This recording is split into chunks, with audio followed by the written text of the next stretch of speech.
राम ही लक्ष्मण दोनों एक बात करे हो। राम ही लक्ष्मण दोनों एक बात करे।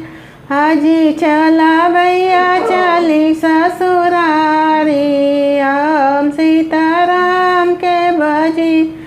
हाजी चला भैया चली ससुरारी। हम सीताराम के भजी। चढ़ती अटरिया राम के गिरी गई रुमालिया हो। चढ़ती अटरिया राम के गिरी गई रुमालिया।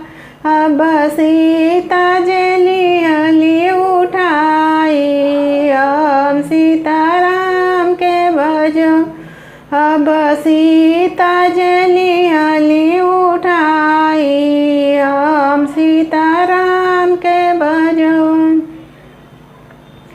रुमलिया उठाई सीता सखी के देखावे हो। रुमलिया उठाई सीता सखी के देखावे। इत हुए प्रभु का रुमलिया। हम सीताराम के भजी। इत हुए प्रभु के रुमलिया। हम सीताराम के भजी। कौन ही रंग तुहरे प्रभु का रुमालिया हो। कौन ही रंग तुहरे प्रभु का रुमालिया। हाजी कौन रंग प्रभु तुहार। हम सीताराम के भजो। हाजी कौन रंग प्रभु तुहार।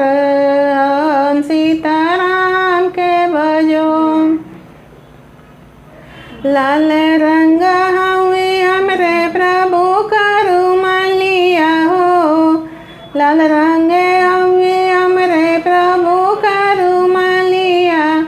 अब सांवर बरन प्रभु श्री राम। हम सीताराम के भजी। अब सांवर बरन श्री राम।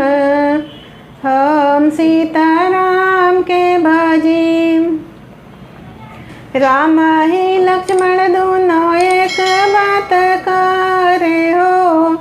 राम ही लक्ष्मण दोनों एक बात करे।